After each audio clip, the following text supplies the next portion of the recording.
Hi hi. అయితే నిన్న సింహాచలంలో జరిగిన ఇన్సిడెంట్ లో ఈ రోజు కాంట్రాక్టర్ బయటకు వచ్చి అప్పుడు ఏం జరిగిందని చెప్పాడు. అసలు ఆ రోజు అధికారులే లేరు, స్టార్ట్ చేసామని చెప్పేసి అన్నారు.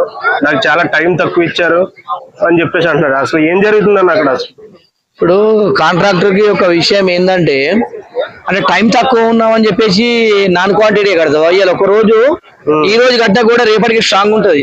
అవును. సిమెంట్ అసలు ఈ సిమెంట్ బూడిద వాడాడా సిమెంట్ వాడాడా? అసలు సిమెంట్ వాడితే గిట గట్టిగా ఉంటది ఏదైనా కూడా. ఇప్పుడు మనం చూడండి, ఏదైనా నిన్న చేసిన పనికి ఈ రోజు చేసిన పని రేపటికి మొత్తం స్ట్రాంగ్ అయిపోయి ఉంటది. అంటే అక్కడ ఉన్నటువంటి కాంట్రాక్టర్ కు అధికారుల వేయడం ఆయన తప్పని చెప్పి నేను తెలియజేస్తున్నాను. ఎందుకంటే ఇవాళ కాంట్రాక్టర్ నువ్వు సక్రమంగా కట్టాలి, సరే నీకు వాళ్ళు చెప్తారు తొందరగా అని చెప్తారు, కానీ నీ వేరియేషన్ లా నీ కట్టే విధానాలు నువ్వు కట్టాలి తప్ప ప్రజల ప్రాణాలు పెట్టేట్టు కడితే ఎంతవరకు కరెక్ట్ అని చెప్పేసి నేను అడుగుతున్నా. కంపల్సరీ ఈ కాంట్రాక్టర్ ని తీసుకపోయి జైల్లో పెట్టాలి, ఇతర పైన క్రిమినల్ కేసులు బుక్ చేయాలి. అదే విధంగా ముఖ్యంగా ఈ ఆంధ్రప్రదేశ్ రాష్ట్రంలో చూసుకుంటే ఇక్కడ చంద్రబాబు నాయుడు గారు అంటే గిట్ట ఒక మంచి పేరు ఉంది తెలుగు రాష్ట్రాలలో కూడా. ఇలా చంద్రబాబు నాయుడు గారు అంటే పని రాక్షసులు అంటారు. చంద్రబాబు నాయుడు గారు మీకు కూడా ఒక సూటి ప్రశ్న, ఎందుకంటే మీరు కూడా ఒకసారి ఆలోచన చేయాలా. మీరు మీ అడ్మినిస్ట్రేషన్ లో ఈ విధంగా జరగడం చాలా బాధాకరమైన విషయం. ఎందుకంటే చంద్రబాబు నాయుడు గారు అంటే పని చాలా సక్సెస్ఫుల్ గా ఉంటుంది అన్నప్పుడు ఇవాళ ఇక్కడ చూసుకుంటే ఇక్కడ తిరుపతిలో ఇన్సిడెంట్ అయింది, ఈ సింహాచలంలో ఇన్సిడెంట్ అయింది. కంపల్సరీ మీరు దీనిపైన దృష్టి పెట్టాలి, మీరు కూడా అబ్జర్వేషన్ లో పెడితేనే బాగుంటుంది అని చెప్పేసి మీకు సూటిగా అడుగుతా ఉన్నా. అదే విధంగా ఈ కాంట్రాక్టర్ నిర్లక్ష్యం వల్లనే ముఖ్యంగా అయినట్టు. ఎందుకంటే కాంట్రాక్టర్ నాకు తక్కువ టైం ఇచ్చిర్రు, నాకు అధికారులు లేదని చెప్పడం చాలా తప్పు విషయం కంపల్సరీ. ఎందుకంటే మనం ఆయన మాటలలో చూస్తున్నా మనకు అర్థమవుతుంది. తక్కువ టైం ఇస్తే పని స్పీడప్ పెంచమన్నారు తప్ప నువ్వు క్వాలిటీ లేని పని చేయమని చెప్పారు కదా ఎవరైనా కూడా. డబ్బులు తీసుకుంటున్నప్పుడు కంపల్సరీ క్వాలిటీగా సక్రమంగా మంచిగా పని చేయాలి. ఇలా నువ్వు చేసినటువంటి దుర్మార్గమైనటువంటి పనికి ఇలా 8 కుటుంబాలు ఇలా ప్రాణాలు కోల్పోయి వారు ఎంత రోజిస్తారు. అదే మీ ఇంట్లో ఒకటి జరుగుతుంటే నువ్వు ఊరుకుంటావా? ఇలా మీ ఇంట్లో కానీ మీ కుటుంబ సభ్యులు ఎవరికైనా ఏమైనా అయితే ఉంటుందా? ఎవరి ప్రాణమైన ఒకటే కాబట్టి కంపల్సరీ కాంట్రాక్టర్ ఫస్ట్ ముఖ్యంగా ఇతని పైన క్రిమినల్ చర్యలు తీసుకోవాలని చెప్పేసి నేను తెలియజేస్తున్నా. అంటే అక్కడ గోడ కట్టిన 2-3 రోజుల తర్వాత నాన్ స్టాప్ గా 3-4 రోజులు వర్షం కురవడం అనేది జరిగిందంట. అయితే వాటర్ క్యూరింగ్ ఆయన చేయాల్సిన అవసరం కూడా లేకుండా అక్కడ జరిగింది. కాకపోతే అలా కూలిందంటే ఆయన ఏ రకమైన మెటీరియల్ వాడి ఉంటాడు? అసలు సిమెంట్ అనేది వాడి ఉంటాడా అసలు? లేదంటే ఇప్పుడు ఒక మాట, మనం పని కాంట్రాక్ట్ తీసుకున్నప్పుడు అది పని సక్రమంగా ఉందా లేదా, పూర్తి స్థాయిలో పని ఖరాబ్ అయినా మంచిగా ఉందని పూర్తిస్థాయిలో మనం అబ్జర్వేషన్ చేసి పని మొత్తం వర్క్ అయిపోయిన తర్వాత వాళ్ళకు మనము వారికి అప్పచెప్పడం మన కాంట్రాక్టర్ బాధ్యత. మరి వర్షం పడ్డదని చెప్పేసి కాంట్రాక్టర్ వర్షం పడ్డంత మాత్రాన మనం చెప్పాలి కదా.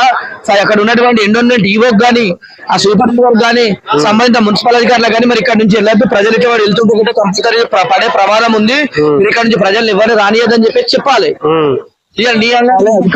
వర్షం పడ్డదని చెప్పి వర్షం మీద దేవుడి మీద నువ్వు భారం వేసి చెప్తే గిట్ట అది ఎంతవరకు కరెక్ట్? అది నువ్వు చెప్పాలి కదా, వర్షం పడ్డది నాకు ఇది పడ్డది మీరు ఎక్కడ సార్ మీకు ఇట్లా జనాలకు ఇబ్బంది అవుతుంది, గోడ ప్రాబ్లం ఉన్నట్టు నా సైడ్ మీరు పోదని చెప్పి ఈవో గారికి చెప్పాల్సిన బాధ్యత ఉందా లేదా? ఈవో గారు కూడా చెక్ చేసుకోవాలి కదా. ఈవో గారు చెక్ చేసుకోవాలి, అదే విధంగా వీరు కూడా చెప్పాలా.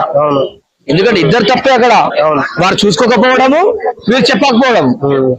ఇప్పుడు కొంతమంది ఎట్లుంటారు అంటే కన్స్ట్రక్షన్ ఎటువంటి అంటే మన పూర్తిగా మనం ఇచ్చేసాం కదా వారికి, వారి వర్క్ కంప్లీట్ అయిపోయాక మనకి ఇస్తారు సక్రమంగా బాగుంటుంది అని చెప్పేసి చాలా మంది చూసి ఉన్నట్టు చేస్తారు. ఇప్పుడు నమ్మకమైనటువంటి కాంట్రాక్టర్ ని నమ్మితే ఇట్లా చేస్తారని తెలియదు కదా, ఎవరైనా నమ్ముతారు పని అన్నప్పుడు. ప్రతిసారి అక్కడనే అదే వర్క్ ఉండాలని చూసుకుంటున్నారు కదా. ఎందుకంటే ఇది సమ్మర్ కాబట్టి టూరిస్టులు అనేకమైనటువంటి టూరిస్టులు సింహాచల ప్రాంతానికి వస్తుంటారు భక్తులు. అంటే ఇప్పుడు భక్తులు కూడా చూసుకోవాలి, అక్కడ ఉన్నటువంటి టెంపుల్ పరిసరాల ప్రాంతాలు చూసుకోవాలి, టెంపుల్ విధి విధానాలు చూసుకోవాలి, అన్ని చూసుకోవాలి. కాబట్టి కంపల్సరీ ఆ ఒక్క పని మీద అతను కూడా అబ్జర్వేషన్ పెట్టలేకపోయినా కూడా వారి కూడా తప్పే.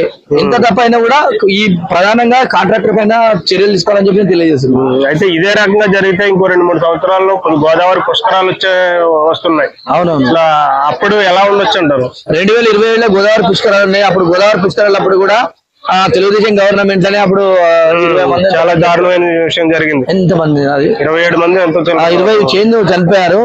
అలాంటిది కూడా మళ్ళీ కూడా పునరావృతం కాకుండా అన్ని విధాలుగా చర్యలు తీసుకోవాలి.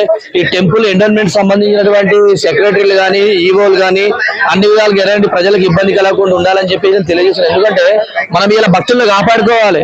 మన దగ్గరకు వచ్చిర్రంటే మన దేవుని దగ్గరికి మన దగ్గరకు వచ్చిరంటే వాళ్ళకి మన సదుపాయాలు ఇచ్చగట ఇతర భక్తులకు కూడా పోయి చెప్తారు వాళ్ళు, అరే మా టెంపుల్ అక్కడ ఫెసిలిటీస్ బాగున్నాయి, ఆ ప్రాంతం ప్రాంతం అక్కడ వెళ్తే చాలా బాగుంటది, అక్కడ అన్ని కేరింగ్ కూడా బాగుందని చెప్పేసి ఇంకా ప్రజలు వచ్చే విధంగా బాగుంటది అని చెప్పేసి, అదేవిధంగా టూరిజం ప్లేస్ కూడా చాలా అభివృద్ధి అవుతుంది. ఎందుకంటే అక్కడ ఉన్నటువంటి ఆంధ్రప్రదేశ్ కాదు, మేము కొంత మొత్తాన్ని నడుస్తున్నటువంటి ప్రభుత్వం, డబ్బులు లేని ప్రభుత్వం.